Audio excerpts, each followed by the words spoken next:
안녕하세요. 책 읽는 생각부자입니다. 오늘은 라이언 홀리데이의 에고라는 적을 소개해 드리려고 합니다. 저자는 미디어 전략가이자 작가입니다. 에고라는 적은 본인이 인생의 전환점마다 이런 책이 있었으면 얼마나 좋았을까 아쉬워하던 경험에서 출발했습니다. 저자는 일찌감치 성공을 거두었으나 아메리칸 어페러를 비롯한 여러 사업에서 실패를 경험하고 방황했고, 이를 극복하는 과정에서 자신을 비롯해 역사적으로 수많은 사람들이 각자의 에고를 어떻게 통제하느냐에 따라 성공과 실패를 경험한다는 사실을 발견했습니다. 오랫동안 역사와 경영학을 공부해온 저자는 스토아 철학가, 고대 그리스 로마 사상가들로부터 영감을 받아 이 문제에 대한 해답을 찾아서 여기에 담았습니다. 실제로 에고라는 책은 출간 후 아마존 경제 경영 자기 개발 분야에서 오랜 기간 베스트셀러에 올랐으며 지금까지도 수많은 독자들의 사랑을 받고 있습니다. 이 책은 자기 개발을 다룬 여느 책들과는 조금 다른 결을 가지고 있는 듯 합니다. 자존감을 높이고 내가 주인이 된 인생을 살아가라고 말하는 세상 속에서 그 이면에 있는 진정한 자아의식과 가치 있는 삶으로의 길은 인생의 전환점과 발전해야 할 순간에 우리를 변명과 자기 합리화로 안주하게 만드는 에고로부터 자신을 관리하고 통제하는 것이라고 말합니다.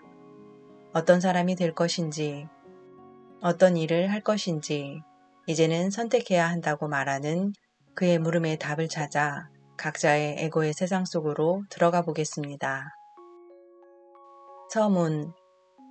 프로이트는 비유를 들어서 에고를 설명하길 좋아했는데 그는 인간의 에고는 말을 타고 있는 사람과 같다고 했습니다.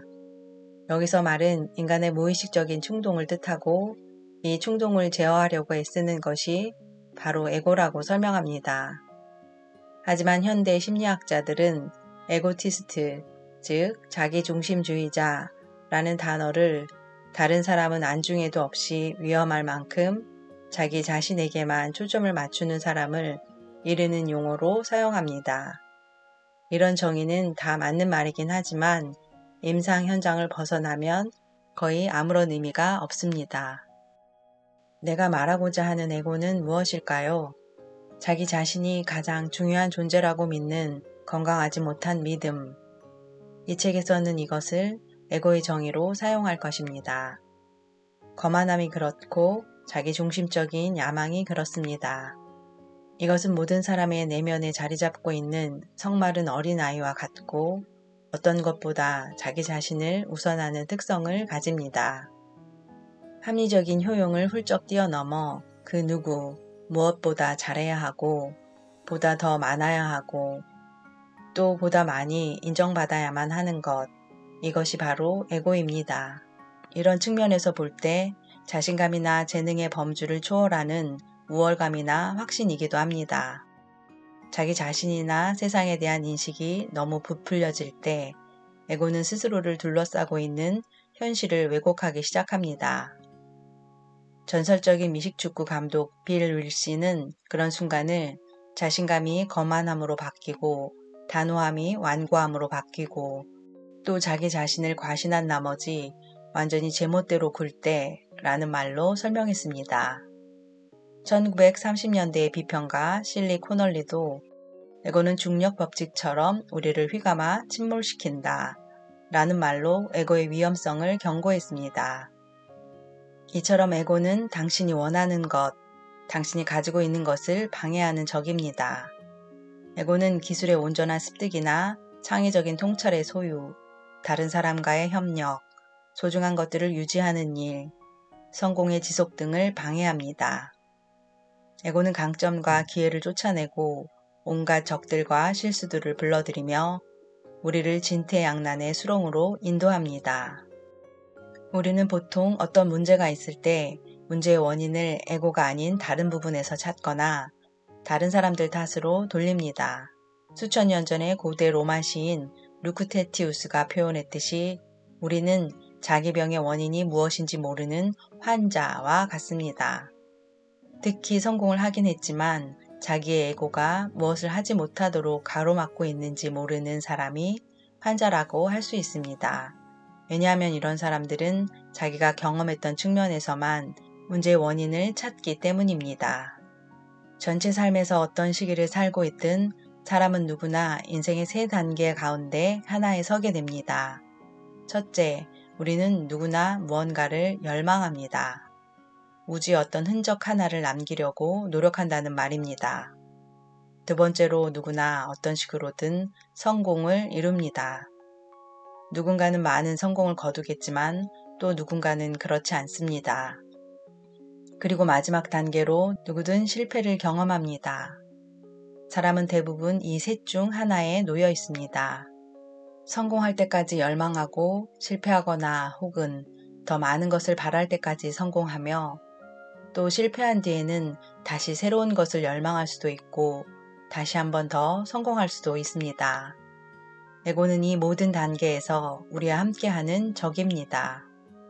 또한 무언가를 만들고 유지하고 회복하는 일의 적이기도 합니다. 일이 빠르고 쉽게 풀릴 때는 에고의 영향이 크지 않을 수도 있지만 변화의 시기나 어려운 시기에도 과연 그럴까요? 그래서 이 책은 열망과 성공, 실패라는 세 개의 장으로 나뉘어져 있습니다.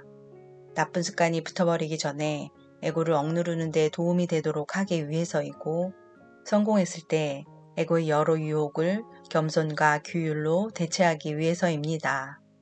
그리고 운명이 불행으로 기울 때 실패라는 암초에 자초되지 않도록 다시 일어날 수 있는 힘과 불굴의 인내심을 기르기 위해서입니다. 요컨대 이 세 개의 장은 우리가 다음과 같이 되도록 도와줄 것입니다. 열망하지만 겸손하다. 성공을 해도 자비롭다. 실패를 해도 끈기가 있다. 물론 당신은 여전히 독특한 존재이고 세상에 기여할 수 있는 가능성과 창의력을 지니고 있습니다.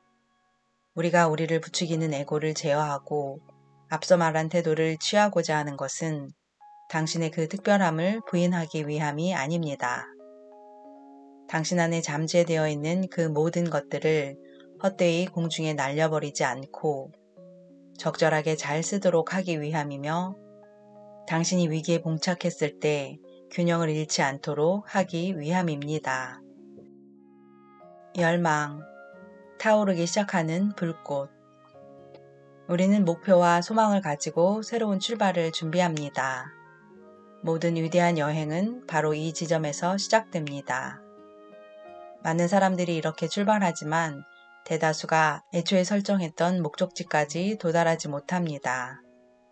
이 여정에서 발생한 수많은 문제들이 우리가 가는 길을 막아서기 때문입니다.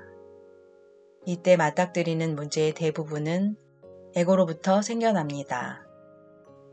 에고의 달콤한 목소리가 우리로 하여금 그럴듯한 이야기로 꾸며대게 하고 세상 만사를 다 알고 있는 듯 착각하게 만듭니다. 그렇게 우리가 가진 재능은 제대로 타오르기 전에 흐지부지 빛을 잃어버리고 우리는 길을 잃고 마는 것입니다. 그럼에도 불구하고 일이 왜 이렇게 되어버렸는지 그 이유를 알지 못합니다. 에고가 우리에게 무슨 짓을 하는지 그 징후들은 나타나기 마련이지만 그것을 눈치채는 일은 쉽지 않습니다. 그렇기 때문에 우리는 늘 절제와 겸손함을 유지하고 현실 감각을 일깨워 에고를 경계해야 합니다. 존재할 것인가, 행동할 것인가.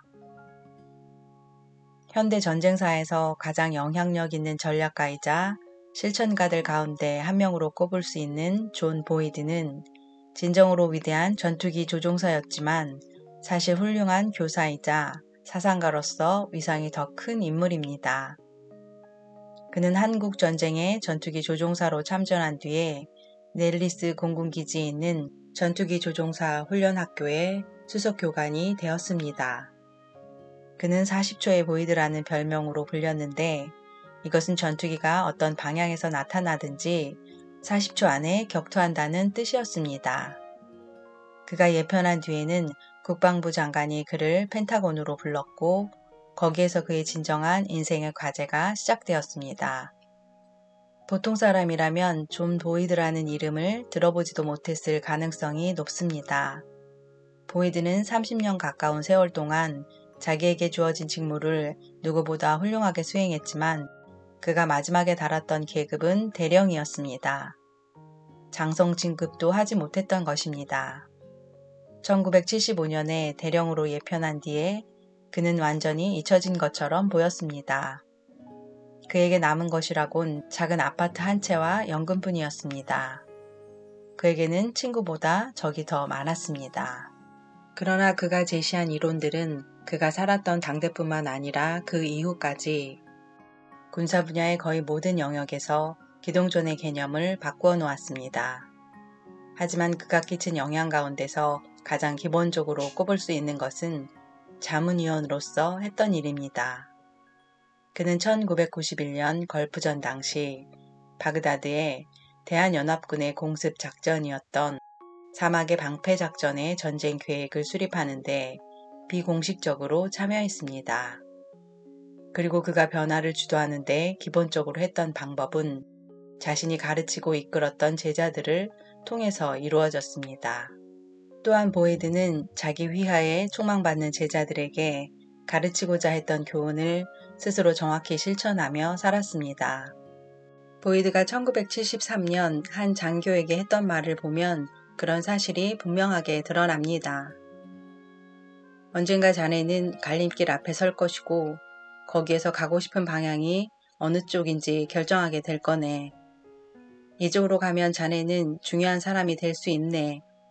그런데 타협해야 할 것이고 또 친구들에게 등을 돌려야 할지도 몰라. 하지만 출세한 사람들이 모인 클럽의 회원이 될 것이고 승진의 승진을 거듭할 거야. 또 좋은 임무를 맡게 될 걸세. 여기까지 말한 보이드는 잠시 말을 끊었다가 아까와는 다른 손을 흔들었습니다. 그런데 이 길로도 갈 수 있네. 이 길로 가면 자네는 중요한 일을 할 수 있지.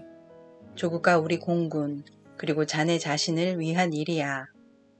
만일 자네가 그 일을 하고 싶다고 마음을 먹는다면 승진을 못할 수도 있고 좋은 임무를 맡지 못할 수도 있어.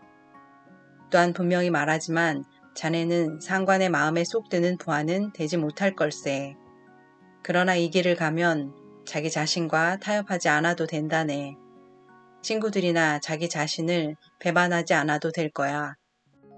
그러면 자네가 하는 일도 소중한 성과를 얻게 될 걸세. 중요한 사람이 될 것인가 아니면 중요한 일을 할 것인가.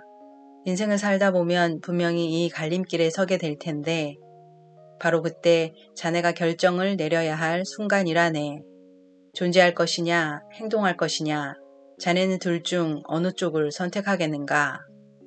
우리가 인생을 살면서 무엇을 추구하든 간에 현실의 냉혹한 실체는 젊은 시절에 품었던 이상을 침해합니다. 이 현실이라는 것은 인센티브, 남들에게서 받는 인정, 그리고 정치와 권모술수 등 여러 가지 이름과 방식으로 나타나며 우리가 나아가는 방향을 행동에서 존재로, 그리고 실제적인 획득에서 거치례로 신속하게 교정합니다. 그리고 그 속임수의 과정에 에고가 적극적으로 개입해서 돕습니다. 누구든 조심하지 않으면 자기가 하고자 하는 바로 그 일에 의해서 쉽게 타락하고 맙니다. 겉으로 보이는 조건들은 늘 사람을 현혹시킵니다.